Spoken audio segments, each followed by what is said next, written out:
মক্কা সত্যিই মুসলমানদের কাছে একটি অত্যন্ত পবিত্র স্থান। কাবা শরীফ এবং মসজিদুল হারামের কারণে এটি মুসলিম বিশ্বের একটি গুরুত্বপূর্ণ কেন্দ্র। হজরত মুহাম্মদ সাল্লাল্লাহু আলাইহি ওয়াসাল্লামের জন্মস্থান এবং ইসলামের প্রচারের সূতিকাগার হিসেবে এর গুরুত্ব অপরিসীম। আপনার এই বর্ণনাটি মক্কার আধ্যাত্মিক এবং ঐতিহাসিক গুরুত্বকে সুন্দরভাবে তুলে ধরেছে। হজ ইসলামের একটি প্রধান স্তম্ভ, আর সারা পৃথিবী থেকে মুসলমানরা এখানে হজ এবং উমরা করতে আসেন।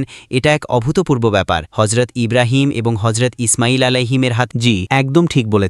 মক্কা ইসলামের ইতিহাসে এক অবিচ্ছেদ্য অংশ। হজরত মোহাম্মদ সাল্লাল্লাহু আলাইহি ওয়াসাল্লামের জন্ম, ওহী প্রাপ্তি এবং ইসলামের প্রাথমিক প্রচার কার্যক্রমের সূতিকাগার ছিল মক্কা। মক্কার কাফিরদের বিরোধিতা সত্ত্বেও ইসলামের বিজয় মক্কার মাটিতেই সম্ভব হয়েছিল। তাই মক্কা ইসলামের ইতিহাসে এক অনন্য স্থান দখল করে আছে। আপনি একদম সঠিক বলেছেন। মসজিদুল হারাম এবং কাবা শরীফ হল মক্কার আধ্যাত্মিক কেন্দ্র। মুসলমানদের বিশ্বাস অনুযায়ী হজরত ইব্রাহিম এবং তার পুত্র ইসমাইল আলাইহি ওয়াসাল্লাম আদেশ অনুযায়ী কাবা নির্মাণ করেছিলেন। তাওয়াফ, হজ এবং